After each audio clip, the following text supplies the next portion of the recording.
Ladies and gentlemen, boys and girls, welcome to the Music Lab podcast. My name is Dogg, and I'm so excited to be back with all of you for another episode of the podcast. Don't forget to like, follow, and subscribe to our YouTube channel, our social media pages. That helps us. That helps the bands like Wax Owls. Also, everybody, check out our sponsor, RAR Outfitters. That's RAWR, outfitters.com. Don't just wear RAR. So, ladies and gentlemen, this is our first band interview of the, no, second band in their interview of the year. It is with Los Angeles based Wax Owls. Gentlemen, Chris and Jerry, welcome to the show. Thank you so much for having us. Thanks for having us. Hold on now. I know I'm going to derail this already. I was pronouncing your name just, Dog, but you pronounced it a very specific way. Can you say that again? Dog. Dog. Yeah. It has a levity to it that I did not foresee coming. Well, the two G's, the first one's a silent G, but you have to aspirate it a little Well, bit more. it's That's it's really like what it functioning is. almost like an H, like dog. I love it. It's beautiful. Anyway, Well, I'm representing the West Coast, baby, even though I yeah, live yeah, up on the yeah. East Coast. So, Wax Owls, you guys have been together for how long? We formed like during we formed and released our first thing like during the pandemic. So 5 years. Obviously, not a great time to release any music, especially to start as a Why? band. What was happening? What did you feel was like going back to that time? What was the biggest struggle that you kind of felt, or the biggest challenge? This is going to be so horrible because I did have some people I know who actually passed away, and in that regard, that losing loved ones. One of our good friends, John, lost his father during that. Um, but as far as a band and as far as like people, like I'm enough of an introvert that I was thriving. I was like, you mean I don't have to go there? Cool. I'll rock inside. And it actually like it's kind of how we learned how to record. Like before the pandemic, in our entire lives, like working as musicians, we'd make demos. I mean, we weren't completely naive to the recording and producing and editing, mixing process. But it was actually during the pandemic where we're like, well, we have no one else to play with. If we want to like play along to a bass track, someone's going to have to record that bass track. If we want a harmony, someone's going to have to record that. So, in addition to being able to isolate, which I do love, it also gave the opportunity just to like be creative in isolation and find ways to make a band without breathing on each other. Yeah, Chris, you kind of feel the same way? Yeah, I mean, I'm like Jerry. I'm also. It was leading up to it. I was out a lot. Like I was out of the house, 60 hours out of the week between work and all the other things. So it was like initially it was almost like a little vacation in a weird way. Again, not to minimize the gravity of it and anything like that, but it provided opportunities for Jerry and myself to learn new skills that we hadn't had prior, and I think become more self-sufficient, um, and probably more reflective in a lot of ways too. For a total sidebar, there was a band that I was in, and the band fell apart, and the guys didn't speak to each other. But for some silly reason, the pandemic was the thing that was like, "Hey, let's put all of the beef aside and like record a song together," and like just kind of maybe it was like I said, it was a way of holding up a mirror and being a little reflective and nostalgic in some ways. So once the first couple weeks of like, oh my God, this thing is terrifying and we don't know what's going on, and everybody's, sanitizing groceries and you don't know what is and isn't happening. I think once we got past that and into a routine, it really just felt like normal. Like it just became a normal. And I think it allowed us to do a lot of band learning and cohesion quickly, more quickly than honestly if we didn't have it, because we would have had to be outside living our lives and doing other things, whereas this kind of almost forced us to. We got a year and a half's worth of being a band in 6 months, which was beneficial for us. So, like, everybody jokes like the work-life balance. How was the music life balance working out for both of you at that point? I mean, I don't know the answer to that. Like, it's kind of like music is what I do with our time. Like, Yeah. the it's not a balance to be struck fortuitously, I suppose. So, got to record, got to practice things a lot. I don't know. Good balance for me. I've been playing in bands since I was 10 years old. So like I've never it's I explain this to non-musicians all the time where it's like I've been working two jobs literally my whole life. It's the day job so that, the lights get on, but then, always been in bands, always been touring and playing music. So um if anything, the pandemic specifically almost was easier because it was like I didn't have to go leave the house and go to the day job and put in 9, 10 hours there where I could do it from home. And, I'm sure a lot of the reasons that companies don't want work from home is, you can have both the work laptop and the not work laptop up and it made me more efficient. I ended up with more free time and a better work-life balance just simply by not having to commute into the office. So again, I hate to say that the pandemic was a benefit for me because it was such a bad thing for so many more people, but I ended up kind of benefiting in a lot of regards from it. Yeah. Notwithstanding the current situation in Los Angeles, which we'll get to, you spoke about nostalgia. Talk about your love for the city of Los Angeles, both of you. I'm gonna let you start. So, Or your hate. no, no, I definitely don't hate Los Angeles. I like Los Angeles. Uh, I don't feel any particular deep connection though. I'm from here.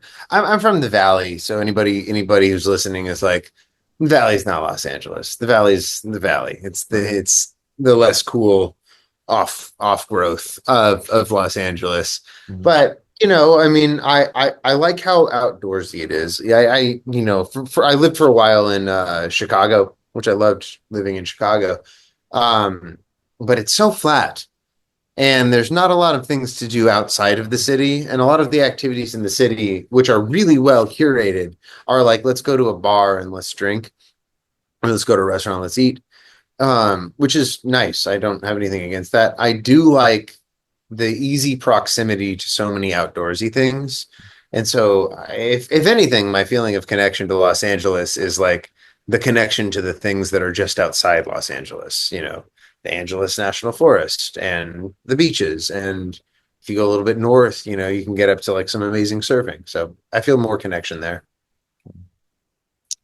For me, I kind of moved out with a little bit of a crusty East Coaster, nose in the air that I was coming from the greatest city in the world in New York, and everything else was just going to pale in comparison to it. And um, the one thing I would tell anyone who's listening who is thinking about moving to LA, you need a year at least, if not longer, to really entrench yourself into the city, to really understand the pulse of the city, how the city operates, and I've lived in some other places as well, like Jerry. I was in right outside of DC for a little bit, and a couple other places for shorter periods of time. But you kind of get a lay of the land of certain cities a lot more quickly than a place like LA. And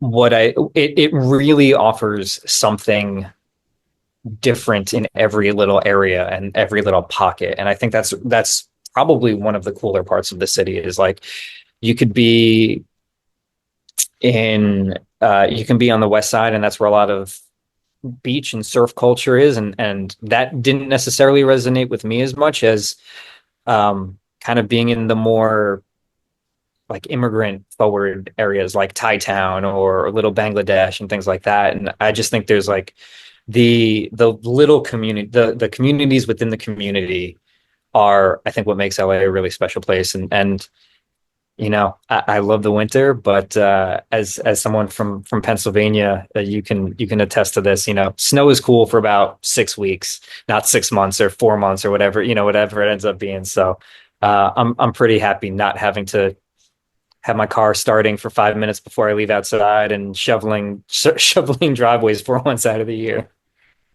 Yeah, it's been a pretty like rough winter comparable like the last 5 years. Like we've usually had like 40-degree winters and hardly any snow, and it's been like in the teens and like decent amount of snow. Like, yeah, it's been definitely weird. But so I want to hear about, what are some of your favorite music venues in the city?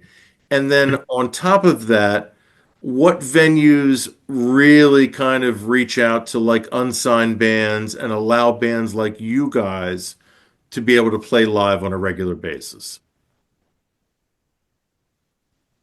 You want to take this one? My favorite venue in the city is the Palladium. I just absolutely adore that venue. Has this old and it may not actually be Art Deco, but it has this kind of like Art Deco feel to it.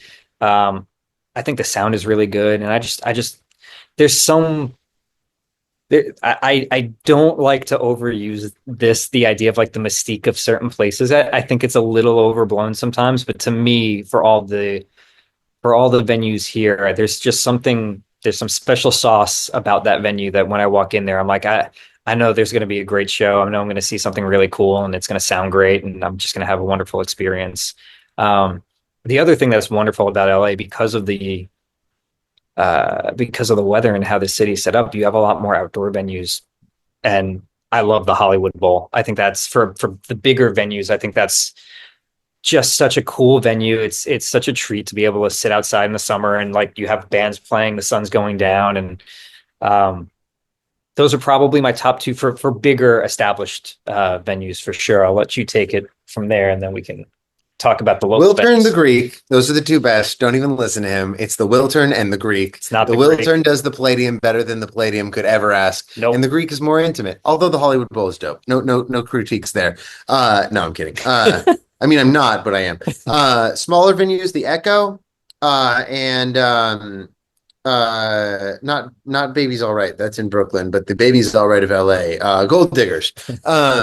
Those are my two favorite for like smaller ones. There's this other one we've never played that kind of does more like Western kind of influence, like country Western kind of thing. It is going to come to me in like 5 minutes, but those are the cool small venues and the correct big venues. Okay. Um, the two venues that I've been to where I've kind of felt the mystique, like you mentioned, Chris, was the Bowery Ballroom in New York City and the Ryman in Nashville. Lyman is like Yeah. the spot. Yeah. Yeah. We saw Buddy Guy and Chris Stone Kingfish. Cool. Uh, just fucking crushed it. Like both of them just crushed it. Like it was amazing. Yeah, it was a good time. But yeah. So let's talk about the struggle that you guys have faced with the wildfires and everything that's going on in LA that you've dealt with personally. So Jerry and I live near each other. We live in Pasadena. So we were near the Eaton Fire, which started in Altadena. Honestly, we were both very fortunate. Both of our houses are still standing. The fires did get very close. What'd you say, about half mile ish or less? Yeah, but it's funny. So I rode my bike over here for this interview, and like the house that got the closest to both of our houses is kind of a midpoint. I think it's like, slightly closer to you, but it's like right at the turn. And yeah, probably like a half mile to three-quarters of a mile from each of us. Yeah. We both had to evacuate. The air quality was really bad. I've turned the garage at this place into a recording studio for drums, and the winds and everything were so bad that the window blew open and it was just ash everywhere, and it was bad. But I think both of us would say that we got lucky. You drive anywhere around where we are and you just see just absolute devastation. I hesitate to use this comparison, uh, but it does kind of look what I would imagine a war zone looks like, where it's just ash and ruin and destruction, and there's no rhyme or reason to it either. Where you go down one block and the entire side of a block is completely gone except for one house just randomly positioned there for whatever silly reason. There's a randomness to it that's almost more frightening than an orderly path of destruction, if that makes any sort of sense at all. Yeah. How about you, Jerry? Uh, so the night before we had to evacuate, we were like, look, so for those of you watching on camera, if right out that way is where the mountain is, and then the mountain was on fire. So Chris and I are looking at our respective windows, being like, damn, that mountain's on fire. It's pretty weird that that mountain is that on fire. And it was kind of like, we're too far down from the mountain. There's no way the fire's going to get here. Then it was kind of like, all right, well, let's just play house and pack up in case. But we all know that the mountain is not going to get this, or the fire on the mountain is not going to get this close. Then it kept coming. My gosh, this mountain fire is getting closer and closer. And then at 4 a.m., Chris calls me and he's like, got to evacuate. And I was like, really? And I looked outside and I was like, oh, yeah, got to evacuate. So threw everything in the cars, got farther away and smelled like smoke for a long time. And then we finally got back. I got back and you got lucky. So I think Chris was actually slightly closer to the fire, but the way the zoning works, where my house is, they cut off all the power and the gas. So when he finally got back, I was like, yes, I'm home. I'm going to take a shower, cold water. I'm going to turn on the lights, no lights. And they turned on the electricity actually relatively shortly after I got back, but I had to wait about a week before the gas company came. They had to inspect the house before turning the gas on. So that was a schlep.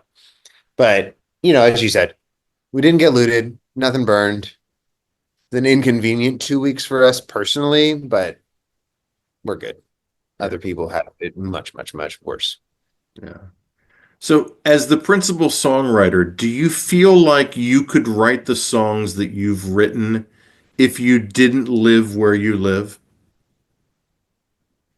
Oh, probably not. I mean, I don't know. I don't know if it's intimately tied to any, because if I didn't live where I lived, then the experience that I've had wouldn't be the experience I had. And if I haven't had the experience, then, I don't mean to go all like full philosophical determinist on this, but like it's hard to imagine that things would be the same if things were different.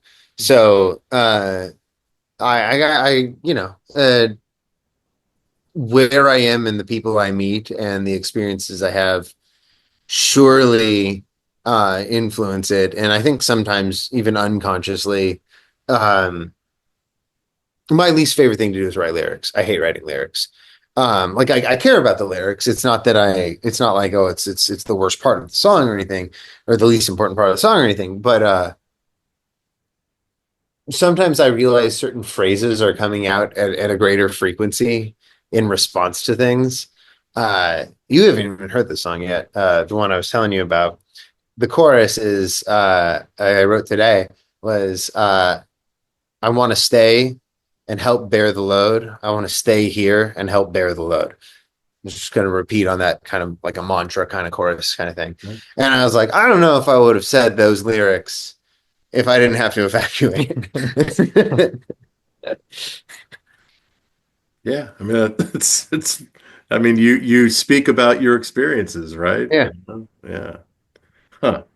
So, ladies and gentlemen, the reason that the Wax Owls have joined us is because they are playing South by Southwest this year.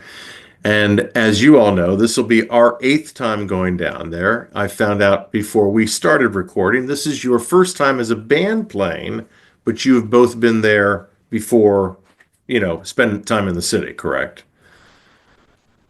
What does it mean to play at South by this year, and what does the city of Austin mean to both of you? You want to take this? You want me to? I'll take it, or I'll start it anyway. I think when you're starting out on the path of being a musician, you kind of create certain mile markers for what you want to accomplish, right? And I think for most of us, playing South by is one of those big markers. You know, it's just such a cool thing to finally say after, you know, playing. We've played a bunch of really cool shows and some really cool festivals, but that doesn't minimize or take away from how great it is to finally be playing this. South by has been something I've wanted to be a part of at least for 14 or 15 years. So to finally get to say, like, going to Austin and playing the gig, I'm finally having this experience that so many of my peers and so many people in this industry that I've talked to have, and I'll finally be able to share in that experience. I'm almost looking forward to that as much as I am anything else. And this will be my first really significant amount of time in Austin.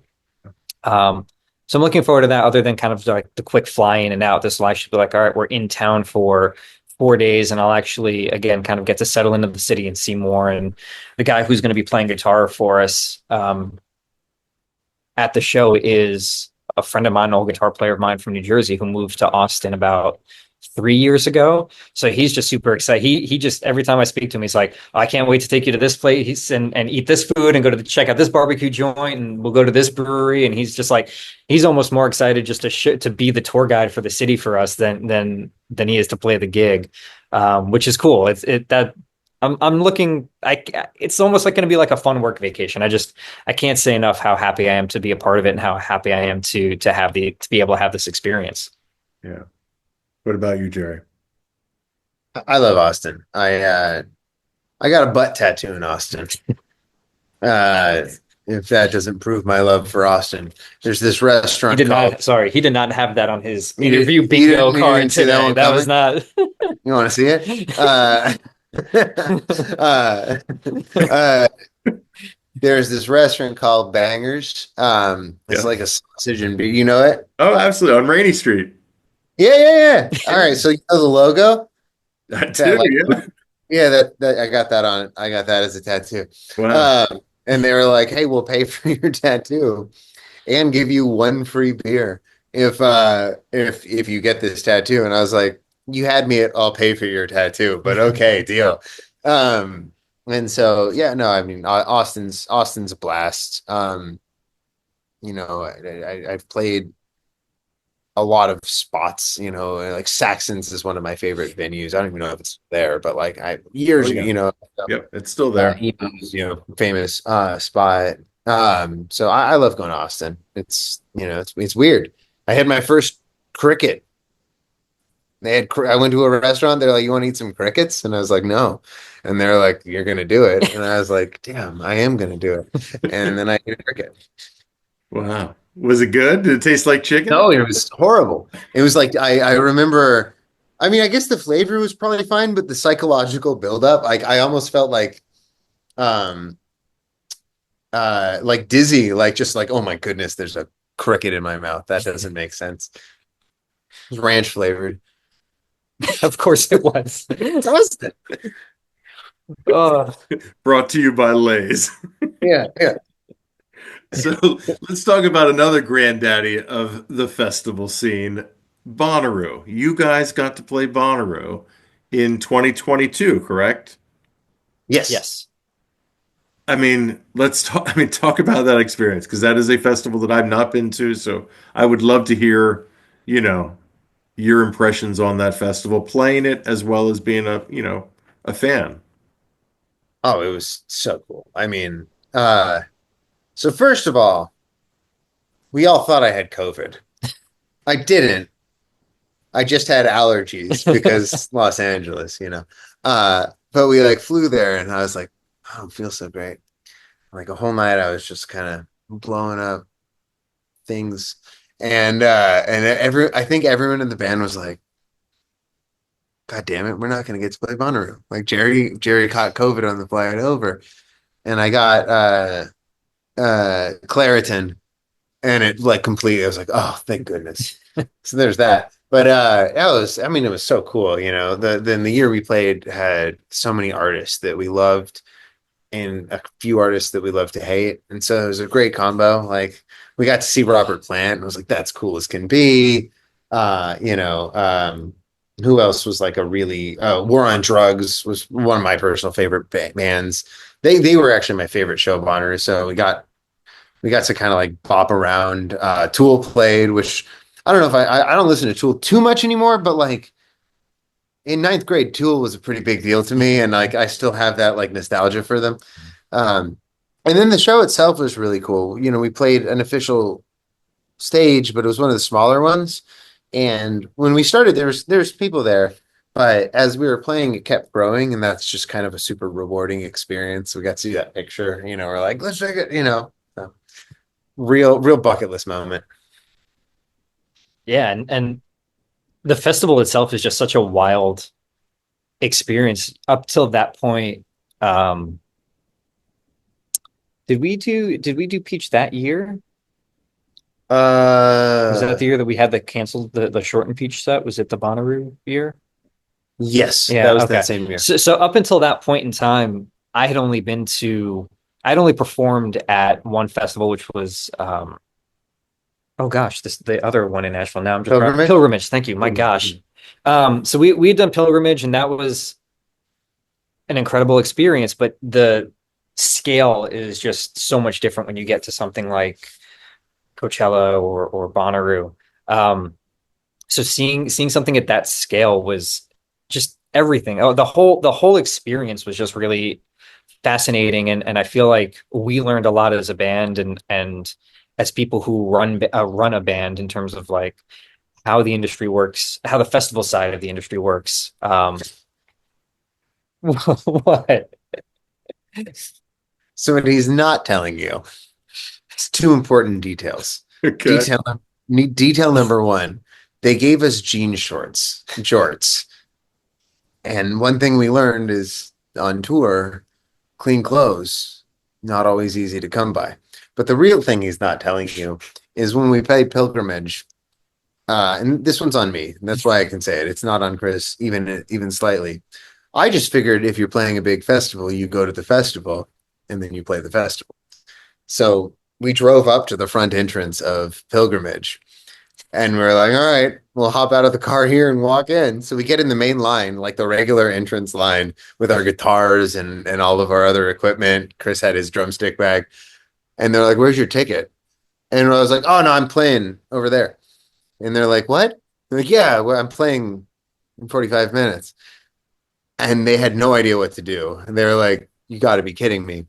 It ended up being Dave Matthews, tour manager, was like, "You guys are idiots. Come on!" And he put us on his golf cart, and we got to like get like the VIP because we were so stupid. Or sorry, we because I was so stupid, We. and I didn't read the email that said we had to go to a specific hotel where they're going to cart us in and give us all the accoutrement that goes into festivals. So when Chris is saying we learned how festivals work, what he's really saying is the other time we tried, I, like an idiot, was like, yeah, you just go into the entrance.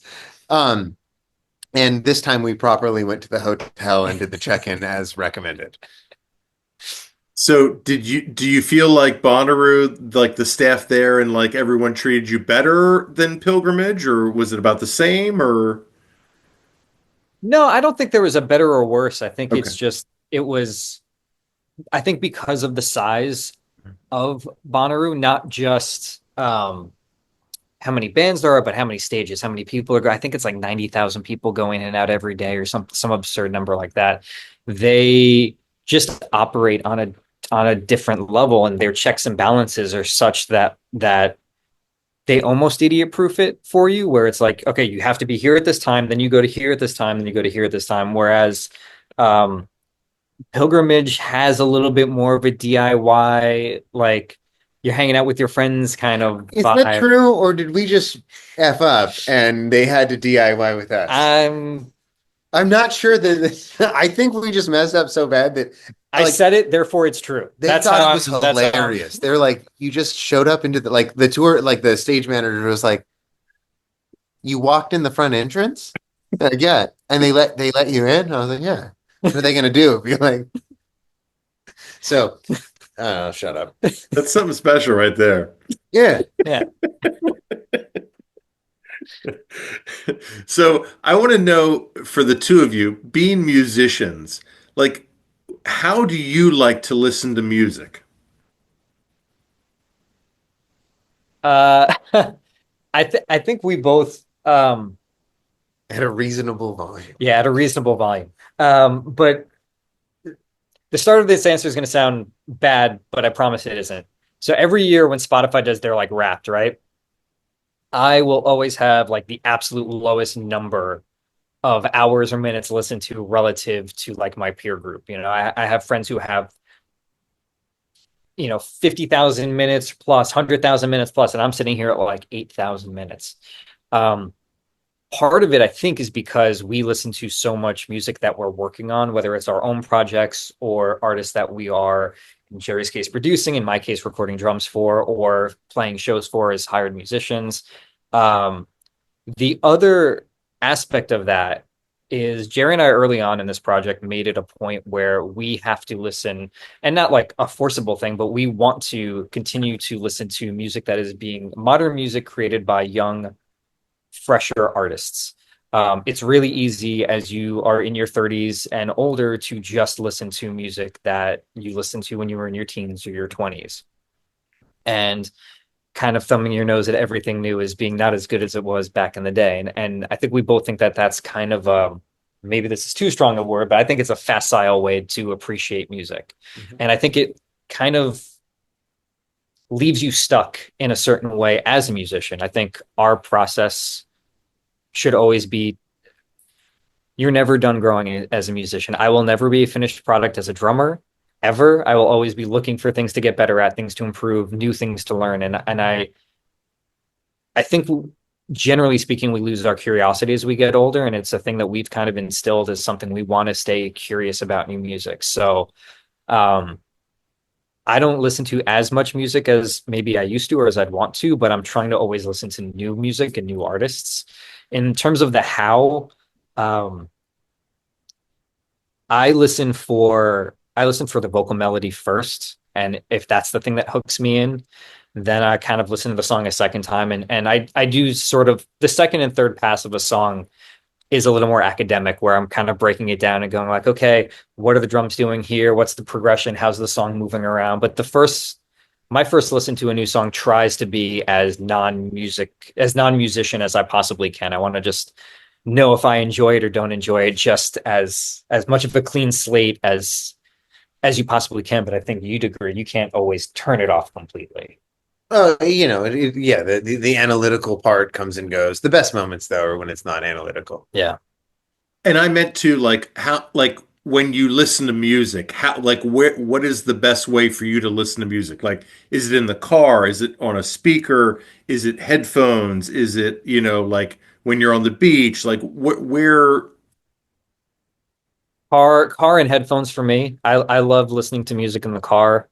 I do tend to be a little more backward looking when I'm listening in the car. I kind of tend to go to songs that I like and I've listened to before more than newer music. Newer music I tend to listen to on headphones, because it kind of is it feels more isolating, and I can really just focus on listening and what I'm trying to discern the songs are and what they're about. So I try and close off the world if I can when I'm listening to new music. Okay. How about you, Jerry? I have three common ones. I have a car, I have my studio monitors, and I have my record player. And those are probably like the three places that I listen to music the most. I guess I have earbuds, and I mean I have a couple decent pairs of headphones. I do not like listening to music on headphones if I can avoid it, with a few exceptions, and that's like music that is, I think, designed to be heard on headphones, where they get like really crazy with like the panning and like the headphones are actually acting almost as like Instrument. a part of the composition. Yeah, yeah. Right. With the exception of that, I don't like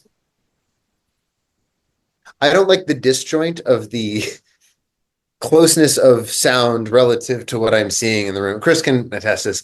Well, I mean, I know we've got a blurry background. Chris knows how much I do not like the fake backgrounds on Zoom calls and stuff, because like the disjoint from like the visual to what I'm experiencing, I find unsettling, and I feel that way about a lot of music on headphones, at least for an extended time. Short times, it's fine, it's whatever. But like, I can't sit down and get through more than two songs most of the time. And don't get him started on Dolby Atmos on headphones. Oh, Dolby Atmos, if you're listening, it's a lie. You can't do Dolby on headphones. You can do Dolby in the three-dimensional world. You can't make stereo more than stereo. Anyone out there wondering? You're not wrong. I mean, you're not wrong. You just add reverb and pretend that you did more. All right, I'm getting off that. So Yeah, I'm with you guys. Like, especially when I do like album reviews, I prefer to listen like in my car or like through like a nice speaker, but like I will listen to an album throughout like on headphones because there are things you definitely miss, when you don't listen to headphones. But yeah, that's not my go-to, but I definitely like, especially if I'm doing an album review, like I want that to be a part of the process. as we were talking about, like, times where headphones are super salient to these. I'm seeing the at least two Radiohead things behind you, but the oh my goodness, that's Hail. Is that Hail to the Thief behind you? Yeah, yeah. Like that? No, that's okay, computer. That's okay, computer. Yeah, that's okay, computer. Boo doo doo doo doo, and then the ba ba that goes on the right speaker in response. Like that's a time where headphones are like playing a role in the experience. Yeah. Radiohead is definitely a band that you want to listen to on headphones. Yeah. So let's talk about LA bands because like there is definitely a scene right now, like, and you guys are a part of it. Like, what are some contemporaries that you guys, have either worked with or that you've toured with or, bands that want the public to know about? I'm gonna let you take that one. Olive Klug. Uh, they are singer-songwriter, amazing lyricists. I find their vocals to. I find that a lot of singers either convey the emotion really well, but maybe don't always have the best voice, and that actually tends to be what I gravitate toward. I grew up a huge Bob Dylan fan. Or singers are like really, really phenomenal from like a technique thing, but I personally don't find myself buying it on the emotive side, as on the storytelling side, I should say. And Olive does just such a stellar job of blending the two. One of my favorites. This isn't an LA band, but we are working with a band called Knox Hamilton. They're actually based closer to you, that I think is really cool. Um, Give me a second. Who else? Who else I've been really into? Oh, hold on. I'm blanking on their name because you asked me and I Yeah, you're panicked. fine. Uh, they're so good. Hold on. I'm gonna get there. Do you guys Uh, know any personally musicians that lost their homes in the fires? No, thankfully everyone, at least in my circle, everyone I reached out to was able to was able to escape unscathed. Okay. Uh, a lot of my friends are not necessarily in the areas that were affected, thankfully. So uh, Jay Solomon. Okay. Uh, and then this isn't a newer LA act, but just like one of my personal favorites is Dawes. All right. Amazing. The reason it stuck in my head is you said artists who have lost their home, and I don't know, like the drummer. Yeah. Taylor I or was forgetting Griffin. Taylor, or is the one of the Griffin brothers? Yeah, it's Griffin is the brother, Taylor Oh, is they are Griffin. yeah. One of the Griffin brothers, the one named Yeah, Griffin Goldsmith. specifically. Yeah. Goldsmith, yeah. Yeah. Lost his house because he didn't live too far from where we currently are, actually. But as far as like LA band, and honestly a band that's from the Valley where I grew up, like they matter a lot to me. Yeah, I've been listening to those guys since 2000. Actually, I saw them at South by in Yeah. 2013. Yeah. Uh, got to talk to them. Like, yeah, they've, they just, every album they put out, I'm like, God damn, like, God The damn. songwriting's stellar, the lyric writing, the melodies, they're great. Yeah. I hear, though, he's a little bit of a DICK. Taylor or Griffin? Taylor. I don't know them. I mean, I well, like we've brushed elbows like back when Yeah. they were small and playing the Echo. Yeah. Uh, but I do know this. He has at least kicked four puppies. And you can quote me on that. It's definitely not something I made up right now to slander him. It's Sure. absolutely factually true. When you're kicking puppies, unless Yeah. that's the song And like title. and like they were pretty cute puppies, I've been told. One of them wasn't, but the other three just the biggest eyes you can imagine. And he kicked them, I've heard. Crazy. Allegedly. Man, crazy. Yeah. So, so Jared, I want to know because you mentioned that you've also produced for bands or you do produce for bands. Is it easy for you to put on your producer hat and take that off and then become songwriter? Um, I think they kind of so there's like I find like there's like two points of production. There's like the production on like the vision of the song, like what I want. When I say I mean like anybody's make like how I want the song to emote from a recorded perspective. I want these parts to be really big, lush. I want these parts to be more sparse.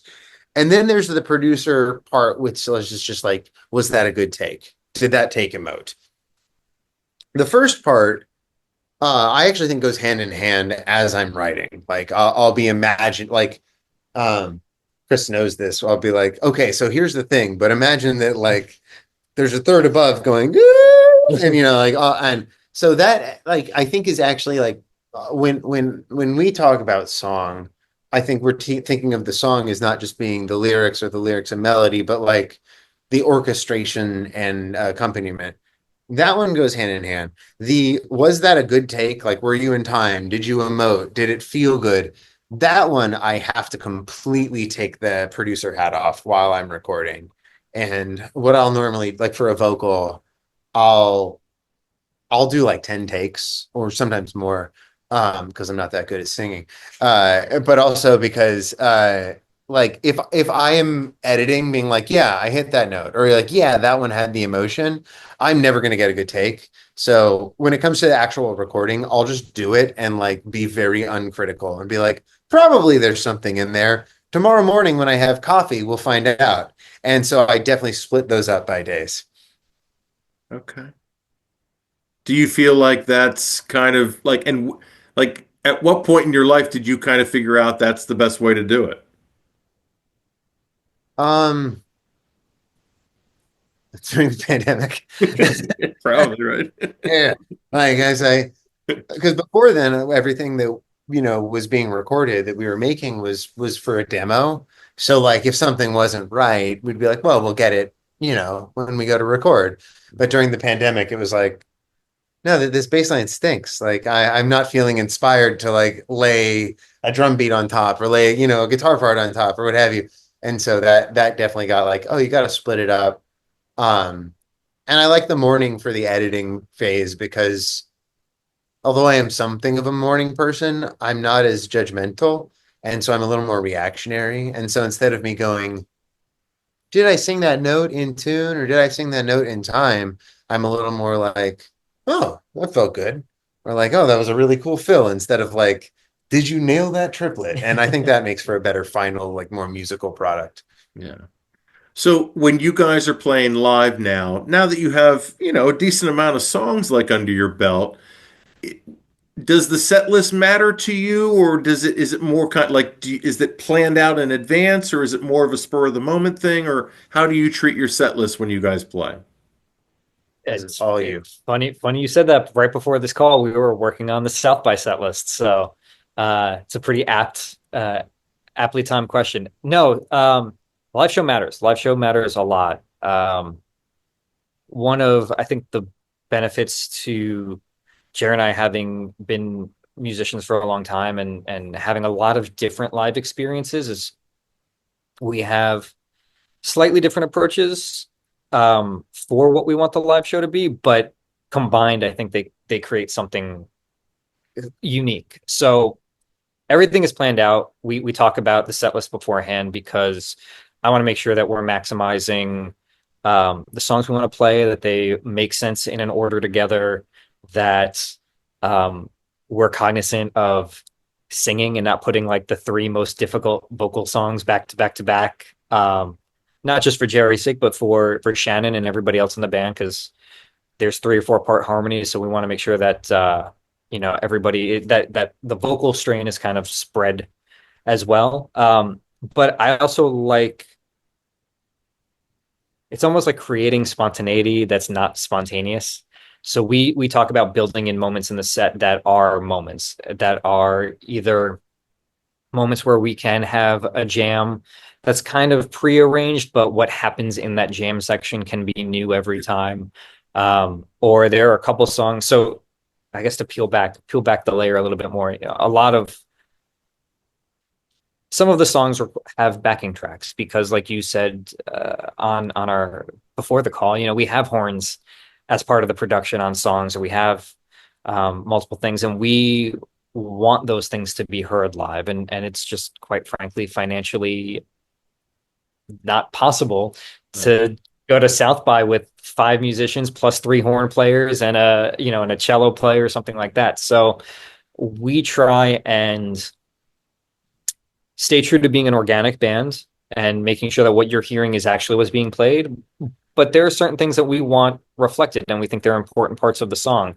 The bridge for Set It Free has a pretty pronounced horn section, and Jerry, thankfully, is a capable multi-instrumentalist that in the middle of playing guitar, he drops his guitar, he grabs a trumpet, and he'll play that. But one trumpet for something that's harmonized, it has what, 4 or 5 horn parts on it, I think. I don't remember, but you multiple. Multiple horn parts. It loses the thing that makes it cool. So the live show tries to strike this balance. So we'll have a song that we'll use Set It Free as an example. It's got tracks because we want a lot of those things to fill it out. But there's another song that's not released yet called Hand Me Downs. That's just Jerry and an acoustic guitar. And that's completely, and he determines whatever the tempo is because he's playing it all alone, Which will fluctuate. Which will fluctuate. And there are moments and pauses, and based on the crowd and the show, he gets to kind of control the push and pull of that.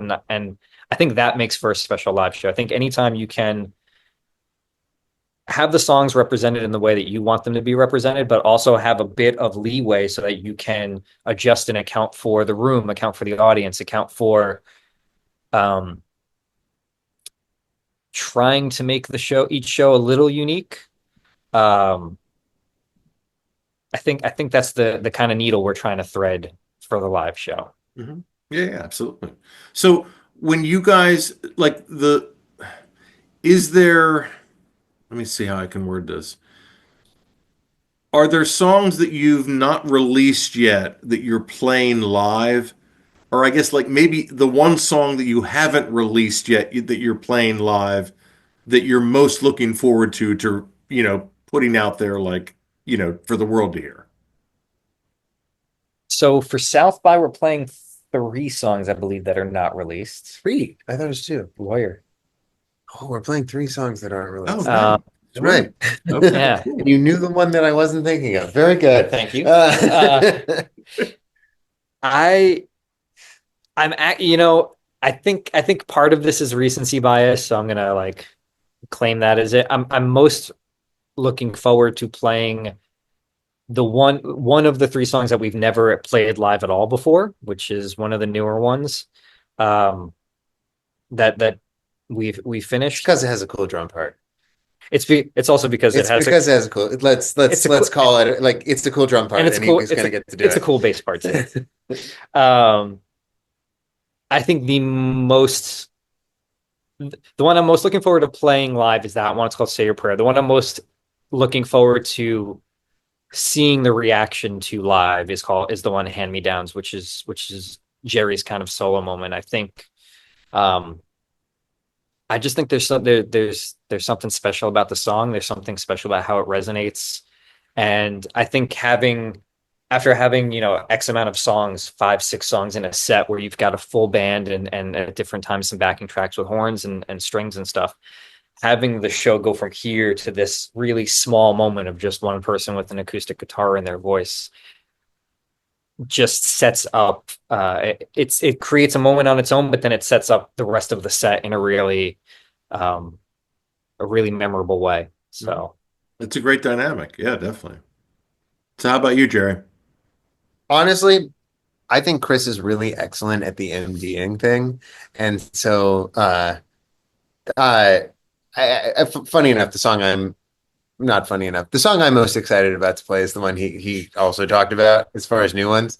Uh, because it has a cool drum part. I mean, I'm not going to take part in doing the drum part. I could never do it right, Right. but I want to hear him do it. But no, I one thing I like about the way we work is like we can help fill in each other's holes.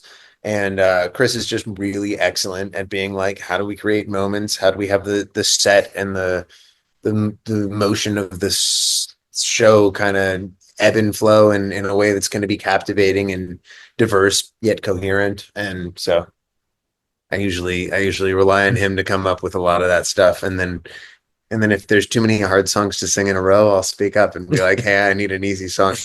But otherwise it's, Chris kind of runs that world.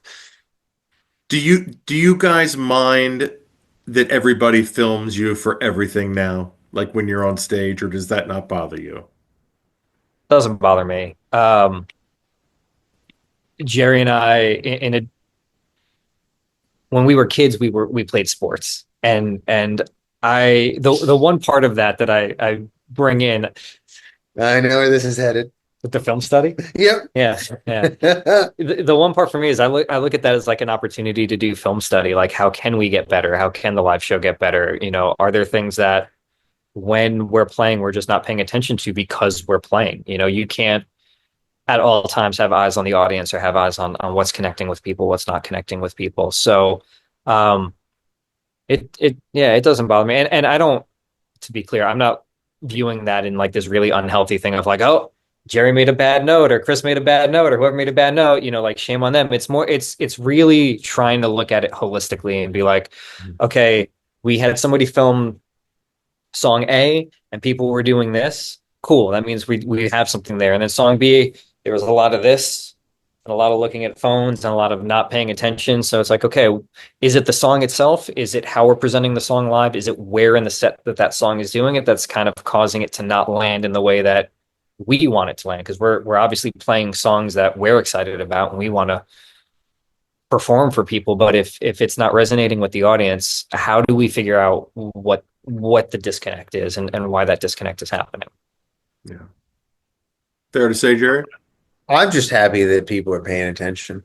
If them wanting to document the experience means that they're even if it's to post to a story, I think that's cool. I think that it's any version of anyone caring about what we're doing is exciting. So Yeah. Yeah, that's it where I is. It's one of the few professions in the world that like you're encouraged to be filmed, like yeah. Yeah. so let's talk about songs and like because we talked about it before we started recording, but like your guys' take on the album and like the concept of the album and kind of how this industry is and Spotify and all these streaming services is kind of like led artists and bands to be more conducive to release singles instead of albums and EPs. Like talk about your guys' stance on that and how you feel about it. take this because I'm gonna go pee real quick and I'll be right back. Okay. Get it, baby. So I come at it from two different places. On the one hand, I view this as cyclical in some ways.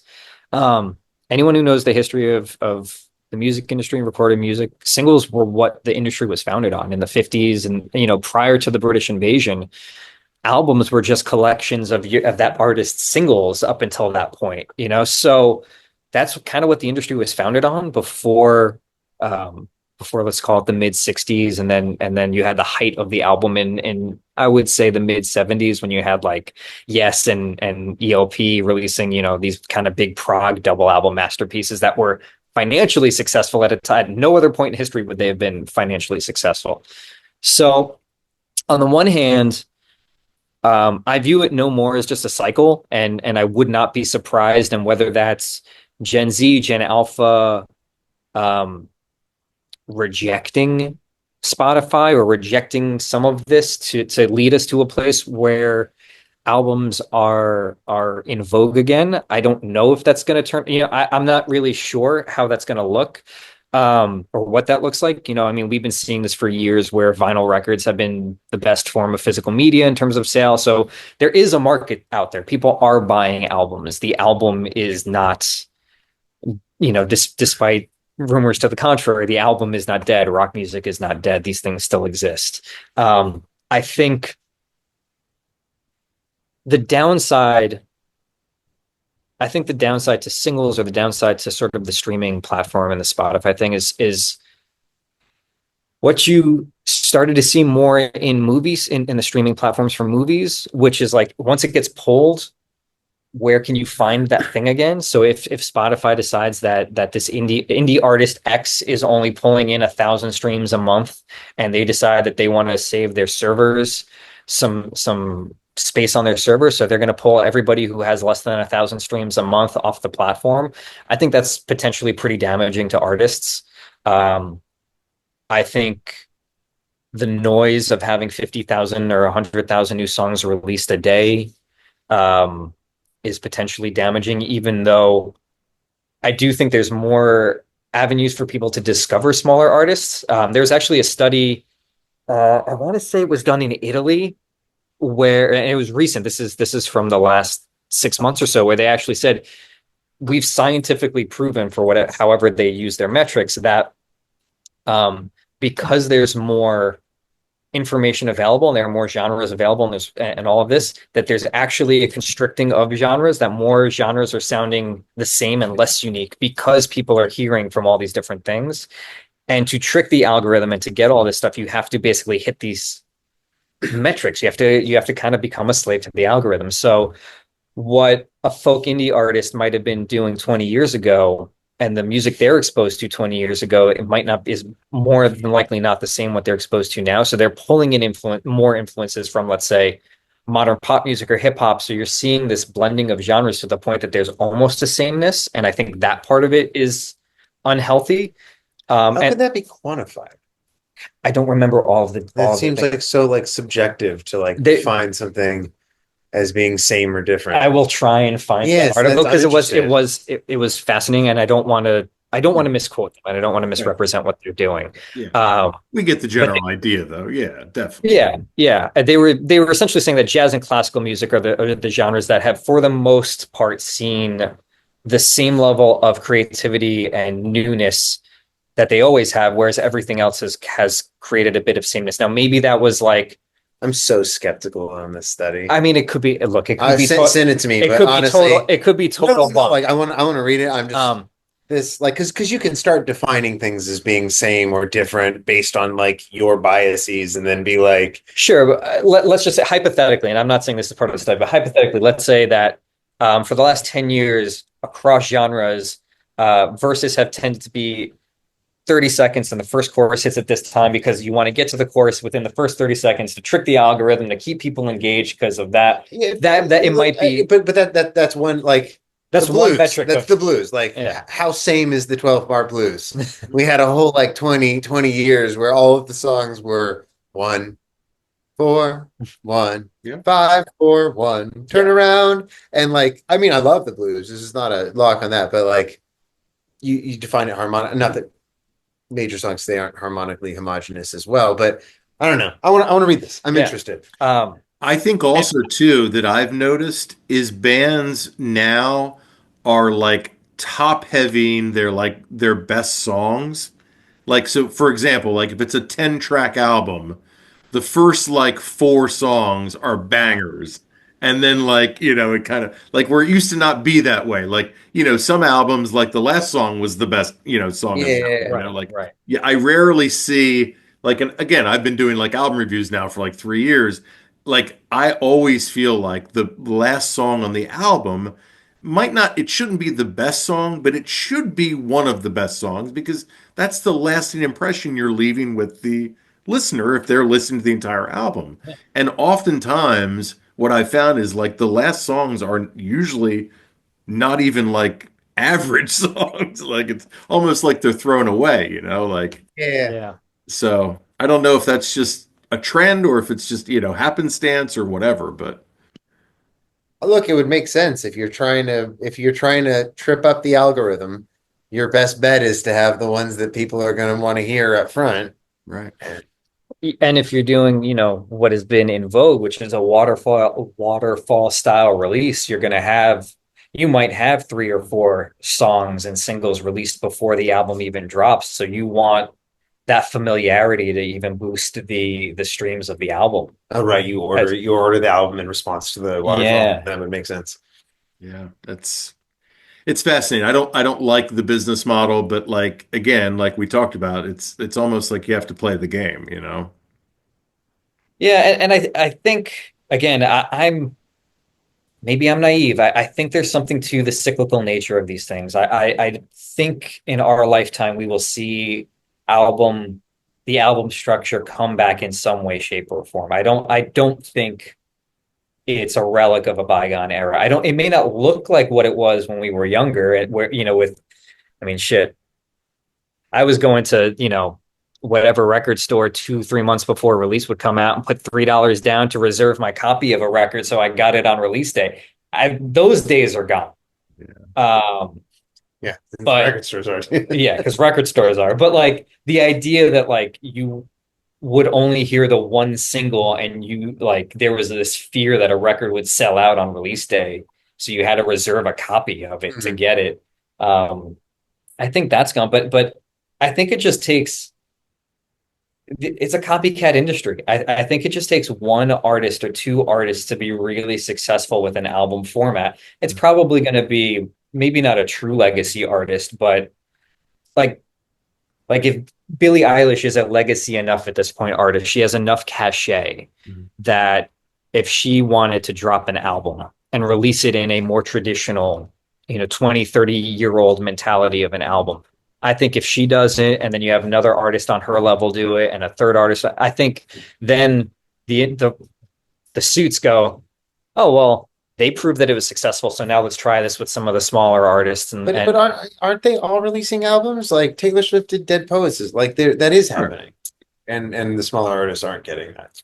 It's not like Billie Eilish is releasing EPs. No, but I don't know enough of how they release the albums. Are they still doing the waterfall style release where they're doing 4 singles ahead of time? Like I don't know enough to be quite frank about. Mostly that's what they do. Yeah, mostly they release, if it's a 10-song album or a 12-song album, you're going to hear at least two or three songs. But a lot of times too, like these big artists like Beyonce or like, some of these other big artists, they'll just surprise drop the week Right. before and then like, there's no singles release, it's just a whole album. So yeah, I think you're right. I think Cowboy Carter was just the one song, and then the whole record came out. Right. Yeah. So like we are actually seeing that. It just doesn't trickle down at all. correct. I think you're right. Yeah. Um, I'm going with yeah. I'm staying. I'm remaining. Trickle down economics. I'm remaining. No. Oh God, no. That's what you're doing. No. So I want to talk about how music and television and like, the visual aspect of things kind of go hand in hand. And what better example, your song Bring the Rain got on Grey's Anatomy. How did that happen? So Dual Tone Records, which is like I don't know if you heard of them. They're a record label out of Nashville. They do a lot of like in the indie folk space. They have like Lumineers, Shaky Graves. They also have a sync department for which they run sync for almost every song that we've released, and they had the connection with the music director at Grace and the song in. They thought it would be good for this scene, and so they are like, hey, would you approve this song being used on this episode? And we're like, yeah, I think we'll approve this song being used. And so that was a huge jump for us in terms of stream, in terms of eyes on us.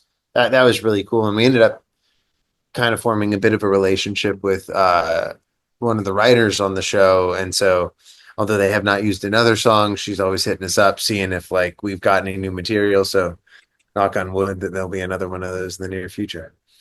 That's so cool. So like, what was the scene that they showed the song? Okay. So it was the penultimate episode of the season, and it was like the high drama scene where like everybody's kind of coming to terms with whatever, you know, Sure. baggage that the season hoisted upon them. So that was great. But the line that was delivered right before the song kicked in was the way you went for that trachea and opened it up. I couldn't believe it, or something to that effect. It was referencing like some emergency surgery, but I was like, that is the most metal line that there ever has been. Like the way you went for that person's trachea and you cut it open, and then a Wax Owl song plays. I was like, that is the perfect thing. Uh, doesn't sound like the song very much, but so so it's kind of like it was a lot of vignette scenes of like, characters finally admitting some secret, or like, admitting that they still love someone or what have you.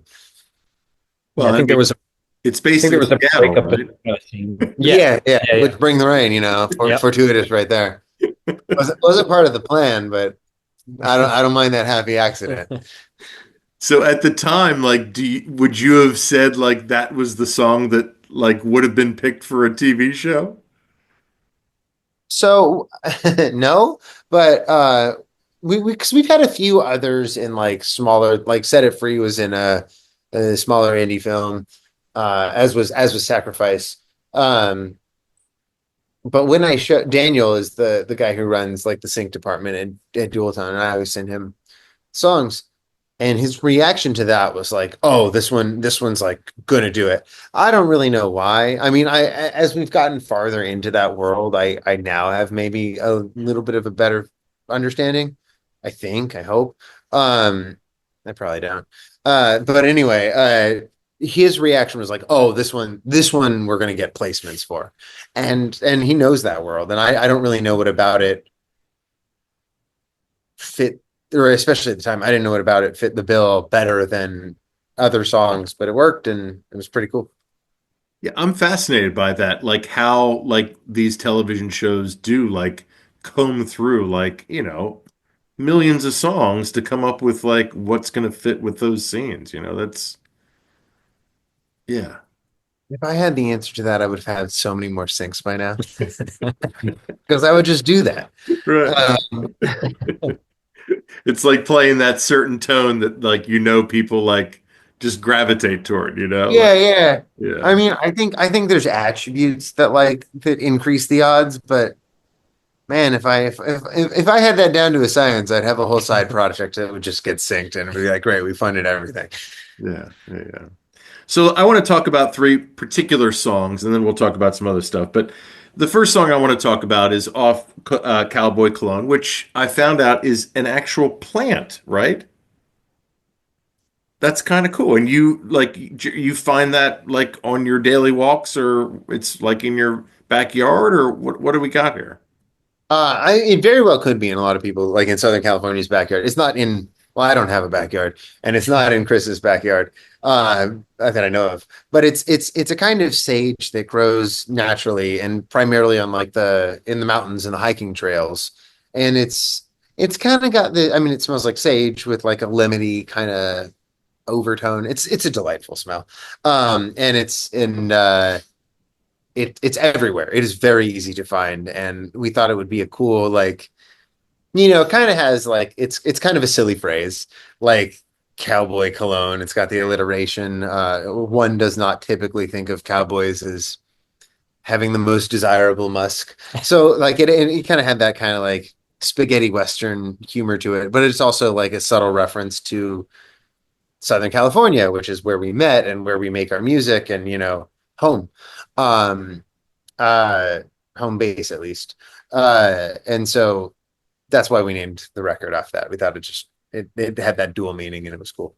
Yeah, yeah, yeah. So I want to talk about Ladybug Season. What was the inspiration behind that song? I mean, I can guess, but you tell me. My mom had a heart attack, and she's okay. But it was about that experience. So the name Ladybug Season, probably have a video on my phone still. There's this one time, and my mom and I don't do hikes very much, but many years ago, we just did like a, a mother-son day hiking in Topanga Canyon. And there was like, I mean, for lack of a better word, it was a swarm. There was like thousands, if not millions, of ladybugs everywhere, just like a cluster. And it was bizarre and it was cool. So the name Ladybug Season was referencing just like that day I had with my mom. Like it was cool. And so she had a heart attack. I don't know how much you've read about like the happenings in our lives, but Chris had a major injury playing hockey, and he was just still in a boot about it. And he was like, "Hey man, I got hurt playing hockey. I'm at the ER." So I was like, "All right, well, I'm bringing you some pizza."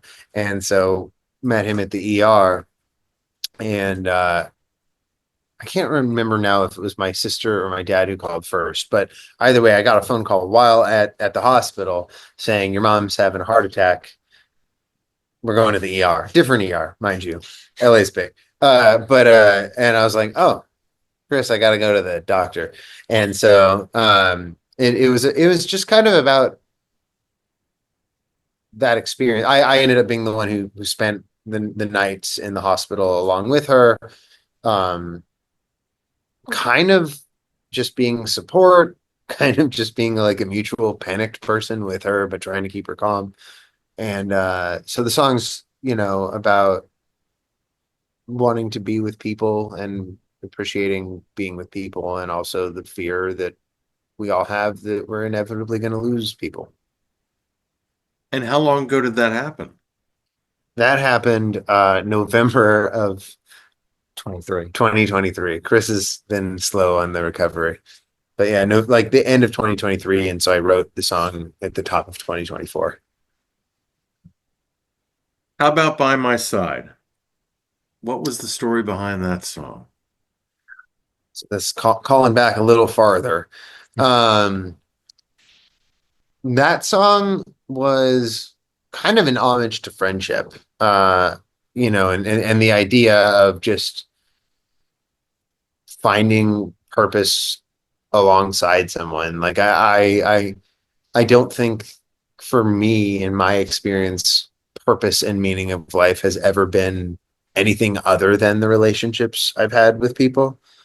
And I know other people who have that. I don't mean to be prescriptive. I think if you can find meaning in your own work independent of interpersonal relationships, that's tight. I am just not that kind of person. And so I think it was intended as an homage to uh, growing up, falling down, and having people there who are going to pick you up. Like in the most literal sense, wherever you go, I'll follow you. But like you run the maze, come out unscathed, shake off the blues. The challenge that kind of getting through all the things were. It also came out while I was still working. I used to be a lawyer while I was still working as a lawyer, and I think got played on the radio the day that I quit, which was kind of like a serendipitous like thing. But taking the literal like running the maze, being stuck in this thing and trying, I mean, not that I came out unscathed, but trying to shake off all the weight of a job that I hated. So defense, criminal, like what kind of lawyer? It was nothing to do with anything in the criminal. It was civil. It was primarily actually copyright. I got brought in a lot of things because I had background in music, and I had some knowledge on the technical thing, as well as like doing certain appellate things. And I got to do some cool stuff, and I got to do some horrible stuff. I'm going to tell you about the cool stuff. Uh, uh, uh, so I was practicing the first time that Trump was the president, and we got to do a lot of litigation, helping people that Trump and ICE tried to deport, just stay in the country. And so we got to do a lot of appeal it all the way up to the Supreme Court and say like, no, these people had their constitutional rights violated, and actually a lot of times were successful, which was cool. That's awesome. Good for you. Because Yeah, I mean, it wasn't all awesome, but that one was. sounds like we're doing it again, right? Yeah. Turns out lawyers, We need you. Yeah, don't fire everybody. My gosh. So I want to talk about all of the connections that you guys, I mean, obviously the Grey's Anatomy connection is huge, but you know a certain royalty family and some sons in it. Talk about that relationship.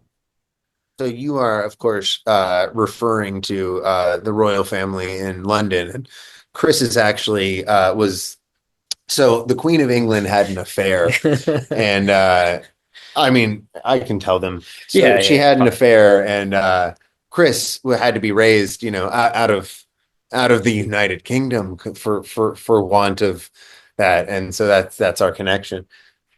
Uh, no, he's talking about so we have a connection with and are friends with the Nelson family. Honestly, I haven't seen them well, I've seen Micah, one of the sons, but I haven't seen them in many years. But I used to play in bands with Lucas and Micah, play in a band with Micah and toured with Lucas.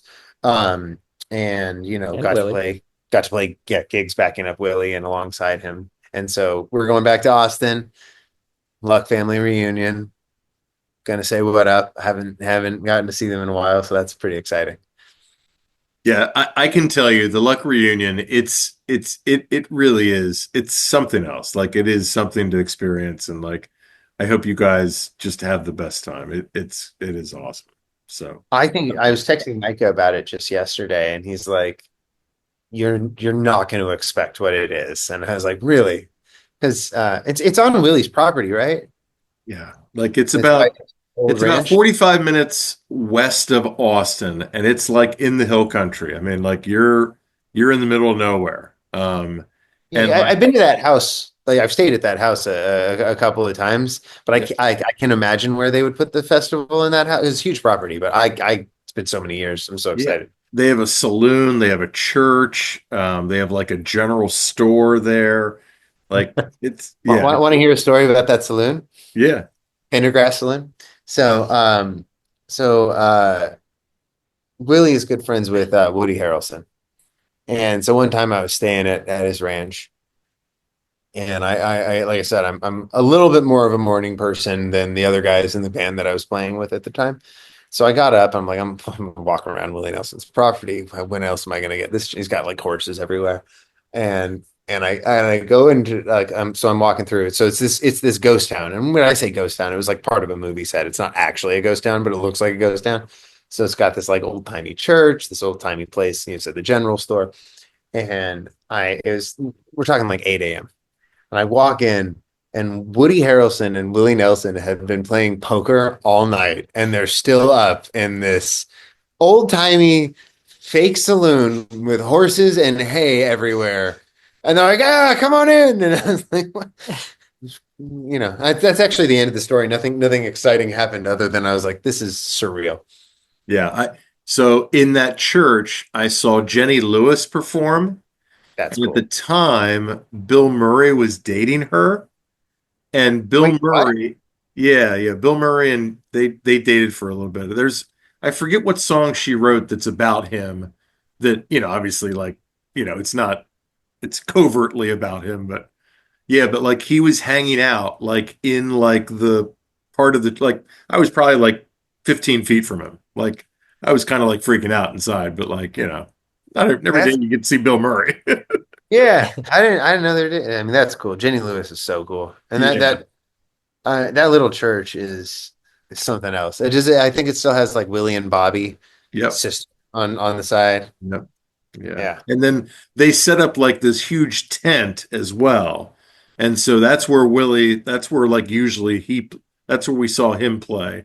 But like the year that we went, Bright Eyes played, and he was all fucked up. Like I don't know what he was on, but like it was not a very good set by them. But like Connor Oberst is amazing, but like it wasn't a good Phenomenal day for songwriter. him. Like maybe, yeah. He's sometimes a little rough for the wear. I love his lyrics though. Yes, yes, absolutely, absolutely. Yeah, so that's yeah, I'm so excited for you guys to do that. So we did kind of touch on Peach Fest, but like I want to dive a little bit more into Peach Fest because literally that's an hour and a half from us. It's no more, which is so disappointing, but like the time that you guys were able to perform, because the first year you got rained out, right? And then Yeah. came back the following year and you killed it, right? Is that the story? Yeah. Yeah, I think we were maybe two or three songs into the set the first time, and there had been some rumblings about weather, and in the middle of a song, the stage manager's doing this. I'm like, okay. So we finished the song, we'll stop. And he's like, you guys got 15 minutes to get off stage. There's thunder and lightning and like torrential downpours, and it's unsafe. We have to make an announcement for everybody. So they threw tarps and stuff all over all the gear, and they said, look, if the rain passes quick enough, whatever time you got left, um, you guys can come back on and finish your set. And we ended up they put us in this like a trailer behind Yeah, like a the little bungalow little looking thing. bungalow thing, and it was with I need you to jump in and save me because my brain is This was bugged. brother sister, but it was the Allman Brothers Offspring band. Okay. So we Okay. got to hang in there with them throughout the downpour, and unfortunately, when it ended, it was past our, the next act was supposed to be starting. So the front of house, the sound guy, a couple other people were like, "We really liked you. You guys were good sports about everything. We're gonna talk to the people who book and who put on Peach Fest, and we want to push to get you guys back for next year."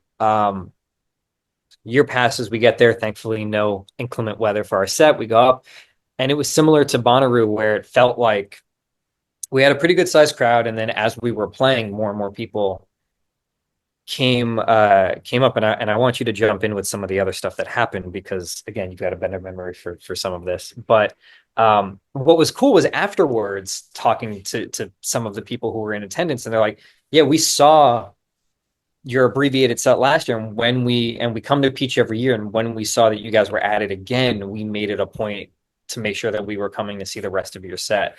And it was more than like one, if it's one person, you're like, "Oh, that's really sweet," but it became this like theme of people who were coming up to us and saying, and it's just such a cool, it speaks to the people who go to that festival, that they remember you, that they care about the performance, they care about the artist, that they wanted to show their support and see the rest of the set. It was just a very humbling, but also just heartwarming experience of connecting with people who really they didn't need to do that, and the fact that they did was special, and it made the show that much more special. I'm gonna pitch it to you for the fish story. Well, No. and before you Oh, say that though, okay. just so like the audience knows this, like Peach Fest is, as you guys would agree, predominantly a jam festival. So like if you're not a jam band and they're showing you that much love, like that's really saying something, and that's a testament to both of you. Thank you. Yeah, it's especially, and we'd spoken about this earlier, where we have songs that have some backing tracks, which is almost antithetical to the jam band experience. So um I think the fact that we leaned into it, and we again tried to create a set and create moments that we were resonating with the audience that we were playing to. And I think there's something to be said for being a little humble and having some humility, and kind of making a joke about like, hey, this is our redemption set. This is our chance to kind of make it right. And yeah, I like I said, I just think it was a really special experience. How about the stories, Jerry? What do you got? Stories. Okay. Story number one. I don't know if you recall from earlier, but I talked about jorts in Bonnaroo. We took the stage in the exact same outfit, and I can at least attest down to the underwear that we left the show on. So we took it very seriously. We were picking up from where we left off, and some people remembered, and that was cool because we were in jorts. But I don't know, cool things. We got to play like a bonus little acoustic set there. For I, anybody who's been, they have this. It's out of like a water park. So there's like water slides and like a lazy river and stuff, wave pool. And so we did like a set at the lazy river before our like set. And that was like super well attended, and like people were, it was, so that was cool. And then the story you're thinking of, so when between songs, I was like, y'all know there's like water slides over there and there's no line for the water slides. And people are like, yeah. And I was like, no, you don't understand. Like, water slides always have lines. These are incredible water slides. You can just do it. And like one guy thought that was funny. And he ended up talking to me after. And it ended up being Trey Anastasio's dad. And he's like, come hang with me. So I ended up hanging out with like, the fish team. Oh, I thought he was the one that asked you what the name origin was. I might be. I remember. No, that is also true. Oh, okay. So, but that's why that started. Got it. So yeah, no, I will say of the festivals I've done, I've not done a festival where the festival itself really felt like it had a coherent community to the same level. And all of them definitely have a community. Well, maybe not all, but the ones I've been to have, but to the same like community feeling that Peach had. So I don't know. I wanted to play it every year forever, and I was bummed that it ain't happening anymore. One of the reasons I've learned was the cost to remove the snakes. And I know that sounds like I'm making up a fact, and I have made up a few facts on this interview, but I don't know if you could tell. But this one's actually a true fact. Apparently, it was a serious expense to remove all of the snakes from the area prior to Peach Fest in terms of like the insurance, as well as just like literally hiring snake wranglers. So that was one of the things that set him back. That's crazy. I can't imagine the cost to do snake removal. Nobody thinks about the snake expense. Right. That's a sneaky cost. All we keep hearing about is the bird flu. What about the snake? Yeah, the snake expense, man. That's affecting egg prices. Yeah. So the last song I want to talk about is Time Goes By. Just a fantastic song, and I would love to hear the story behind that song. Thank you. So that one was co-written with another person named Chris, who plays with us quite regularly, a longtime friend. Actually, funny enough, a guy who was in a band that I previously was in, that was in a band with Micah and Micah Nelson. And so we wrote that song together, and it was actually like lyrically about the experience of having. I've known him since high school, but like the band we were in was like a post-college band. Being friends through all of those years and like kind of reflecting on like the tours we've done, the places we've traveled, and just like life through musical experiences. And so Chris, and I wouldn't say this if this weren't something he talks about and has his own foundation for. Chris is bipolar. And I always forget the type that he is, but he is the type that has had fairly severe, man, like to me, who doesn't have any like background in it, like the first couple of times it happened, it almost seemed like a schizophrenic episode, as if he was like legitimately seeing things and hearing things that were not there. And so the song is also talking about like what it means to have a meaningful, like a real forever kind of meaningful friendship. And I think one of the common requirements of it, not requirements, but things that are often present, is you know somebody through a transformative experience. Like you know them before they went through it and after, and that like you see that person in the continuity as they are. And so the song lyrically is at least attempting to talk about like time goes by fast and slow, and there's a continuity and a change, and have the lyrics reflect that, the melody reflect that. Well, let's talk about future songs. Like, what can your audience and what can our audience expect, like, for the rest of 2025? Are we going to hear any new music? Oh yeah. Oh yeah, a lot of new music. You want to take this one? No. Okay. No, I want you to take this one, and I'll fill in as I can. So we have a lot of songs that are recorded and ready to release. We also signed a deal, I think I mentioned earlier, or maybe this was before the interview started, with a label called Label Music Group, and we're doing a 10-song deal.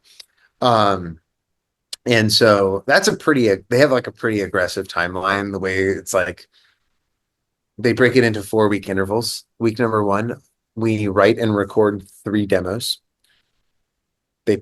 pick one of the demos. Week number 2, we record that demo into a full song. Week number 3, they pick that song apart and make us do it more better. And week number 4, they mix it, and then we repeat the whole endeavor. Not so we are in the trenches with recording right now. But the goal is to have quite a lot of songs, and we already have a backlog. So I think we're going to release one song around slightly after South by, and then after that, we're going to be kind of waterfalling into another EP. And so I think expect 5 or 6 songs by October, November. Yeah, I think that's Yeah, I mean that's pretty exciting because you released Cowboy Cologne in September, correct? So Yes. it would almost be a year after that, for a new Yeah. EP. That's exciting, boys. Yeah. Okay. Yeah, And I'm excited about this new bunch. It's got more banjo. I know what you've been waiting for is if only the Wax Owls songs had an increase in their amount of banjo, and we got you. I was going to say cowbell, but hey, Do you have one? I do. I actually have 3. For you now, I guarantee, I'm not even joking. Next song we record is going to have cowbell, 100%. Unless the cowbell. label makes us mute it, but it'll be there until they change their mind. That's great. And then what about tour wise then? What do we got touring plans for that you can speak of? We got a metal tour, man. Yeah, we have a metal tour. No, we don't have anything other than South by right now. I know there was this artist Alex Johnson that we toured with last year in the spring. We did an acoustic tour with her. There was some talk about potentially doing a West Coast tour at some point this year, but She's about to have a baby, Right. literally any day now. So I think if there's a tour, it'll probably be pushed to like the latter end of the year. yeah. But there'll be some more live shows for sure. I think right now the focus is just to get through the South by experience and kind of settle into this label, write, record cycle, and get a feel for what that looks like before we bite off something like a tour. Make sure we're not spreading ourselves too thin. But like Jerry teased, in September, we are going to be part of the backing band for a progressive metal tour throughout the U.S. So kind of like neoclassical Yngwie Malmsteen adjacent type of. Is it Yeah, Steen? that's how I was. I've always said it's Malmsteen. Oh man, It it's could be like, Mal. No, I do not claim to be pronouncing it correctly. I am only repeating it as I have heard it. No, But no, that doesn't you're make. probably saying it right. I'm just learning something. Everybody should know how to pronounce Yngwie's name, as we all know. I mean, he's kind of like a one name guy though. You just say Yngwie and everybody knows. Do you know who that is? No, I've never heard of He's him. like this 80s guy, and he's like if you were like if I were to tell you think of 80s guitar, and then you did, and then I said more, and then you did, and then I said more like 17 more times. That's this guy. Yeah. Okay. You ever see those memes of like people like asking AI to do like an art piece, and then they're like more, and it like keeps getting like increasing. That's him. Yeah. He is the 80s guitar 20 times more. So how big is the band that he tours with? Well, we're not touring. To be clear, we're not touring with him. We're touring with a band that is in We have his nothing to do with him. in his genre, in his style. Okay. We did a run with them in Europe in at the end of 2024, and they were direct support for a bigger band, and I'd say that we were playing what 800 to 1,000 cap rooms for the first part of the tour. On the good days, I think it would be up there. There's, Yeah, it would ebb and flow, but it was a good turnout. yeah, and I believe this US tour is going to be somewhere between that 500 and 1,000 cap room, depending on how the band does in a given location. So where they're bigger, it'll probably be 800, 1,000 maybe at best, and then where they're a little bit smaller, it'll be a 500 cap room. But again, the band that we're going to be in is going to be direct support for another band, so it's not like a headlining tour. But it stretches us musically. Jerry again is playing 75 instruments at one time on stage, so he's playing guitar, he's playing 2 keyboards, he's singing. I'm sure he's going to try and convince them to let him play banjo on stage. If they let me play trumpet, I would be like trumpet at a metal show. So stupid. I would love it. Yeah. Yeah, there's a band in Boston that's playing at South by, or no, yeah, like Massachusetts. I don't think they're from actual Boston, but they're called the Perennials or just Hmm. Perennials, and they're like post-punk, but they have horns. Really? So it's kind of Yeah, like you have like a little bit of a ska influence, maybe? no, not really. No. Okay. No, you would think like from that area, you would think they'd have a little ska, but Yeah. Yeah. it's more like experimental post-punk than like ska, but they're Interesting. good. Yeah, Perennial. Yeah. It, You're writing it down? perennials, right? Yeah, it's two guys and a girl, and the girl plays keyboards. Um, but he does most of the singing, the guy does, yeah. But yeah, Okay. check them Cool. out. I'm gonna check them out. Yeah, they're good. They're real good. And apparently like their live show, That look about right? that's them. Yeah, All that's right, great. them. Yeah. Yeah. I will. Yeah, East Coast man. Heck yeah, this is gonna be fun. Um, yeah, like it is. Like I would say other than maybe San Diego, I think Austin is my favorite city in this country. Austin's lovely. It's up there for me. I think Seattle has a place in my heart as a top one. Austin has a place. Yeah. Uh, I feel like I have to kind of hate on Seattle. Like I don't, but like as an LA person, because Seattle's better, and I have to be like, yeah, San Diego sucks. Sorry, did I say Seattle? I meant to say San Diego. Yeah. Uh, but San Diego's lovely. Coronado is pretty sweet. Yeah, it's kind of paradise. Yeah. So I want to hear you guys both probably either together as a band or like in separate bands. Like I want to hear a good, like horrible tour story or like a venue that didn't pay you, or I got to hear there's got to be at least one story.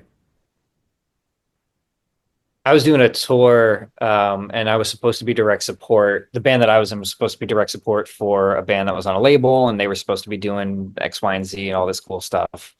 And the first show of the tour was a home show for my band. It was in a venue in New Jersey, and we had basically sold out the place.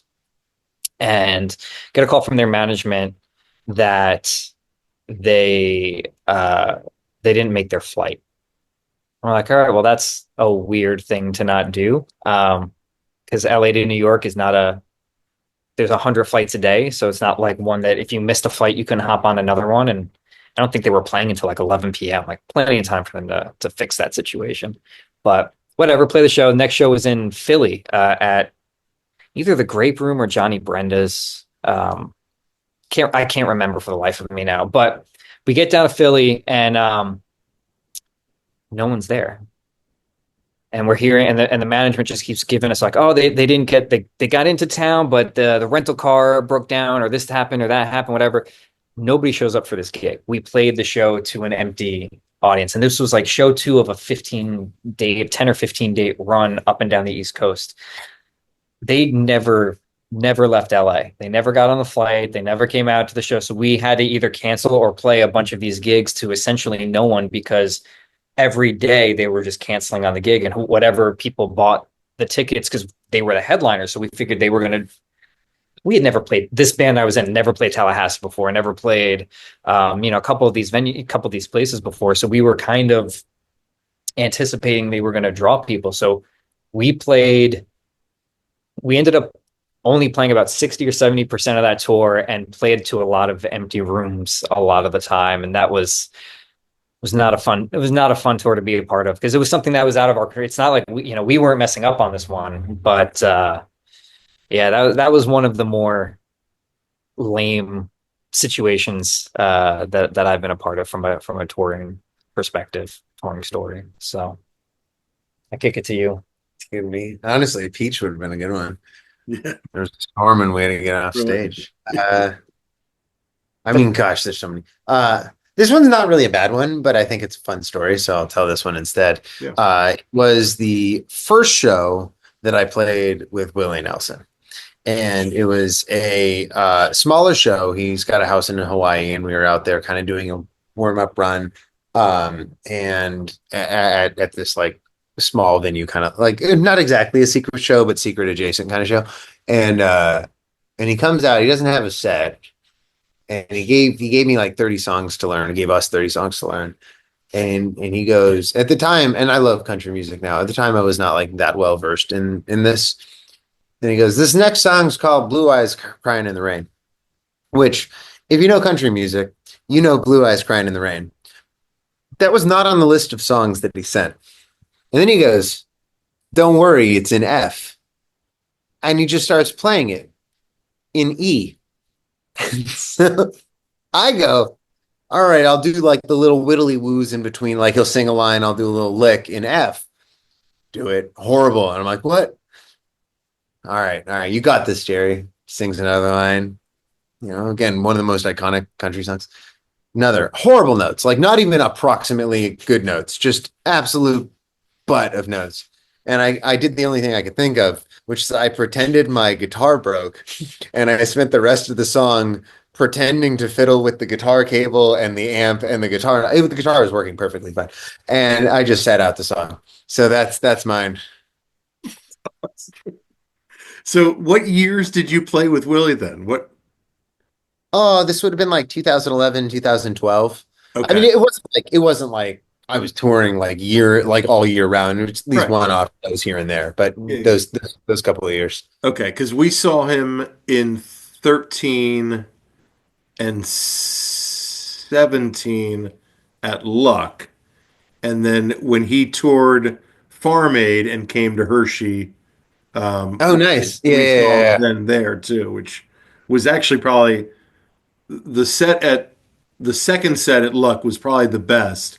But that Hershey part, like the Farm Aid show was a good show too, because like, he brought out like some special guests and like, Yeah, yeah, yeah. it There's was always a cool. whole crowd that goes along with it. Yeah. That's fun. Um, yeah, and his shows are so like seat of the pants. Like I've because he's so relaxed for reasons that you can guess.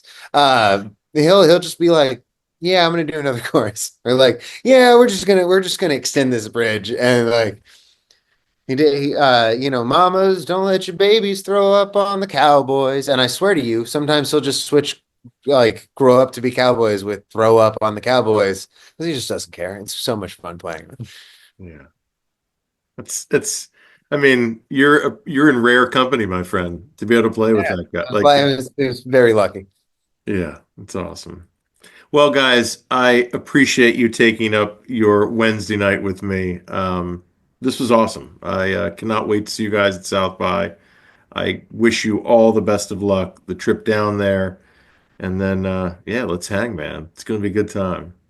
Looking forward to Yeah, it. Let's really. let's let's let's grab a bite or a beer while you're down there. Definitely, definitely. So when are you guys playing and what like do you have times in multiple shows or what do we got? We're working on multiple shows right now. It's the 14th at Hotel Vegas. And I believe we are on 7:45 Hotel Vegas on the 7:45. 14th. Thank But you. we will be having some more. We just gotta talk to the PR person tomorrow. I think the Crooked Rugs are playing after you guys at Hotel Vegas that same night, which Really? is a band I interviewed as well. They are awesome. They're from Fort Collins, Colorado. That's awesome. Are they with Space Agency? Do you know? They must be because isn't that their showcase, right? Yeah, yeah, yeah, Yeah. yeah. Yeah, yeah, yeah. They're Awesome. Yeah, that's awesome. Yeah, and then my friends Zach Edwards and the Medicine are playing in the building next to Hotel Vegas. So that Friday Nice. night, like, yeah, I'm gonna get to see You're, all you're three gonna of be. them. It's gonna be crazy. Yeah, yeah. Well, you'll see. I have a freaking spreadsheet because you have to, man. The only way. Yeah, like you start seeing bands at 6 in the morning, and your last band's at 1 in the morning. Like it's Bring ear protection. definitely, definitely. Well, guys, enjoy your night. Thank you so much for doing this. And yeah, best of luck, and we'll see you down in Austin. Looking forward to it. Thank you so Hell much. yeah. Really appreciate it. Absolutely. Guys, again, don't forget to like, follow, and subscribe to our YouTube channel, our social media pages. That helps us. That helps the bands like Wax Owls. Also, check out our sponsor, RAR Outfitters. That's RAWR, outfitters.com. Don't just wear, RAR. And as always, ladies and gentlemen, I've been Dog. You've been great. This is the Music Lab podcast.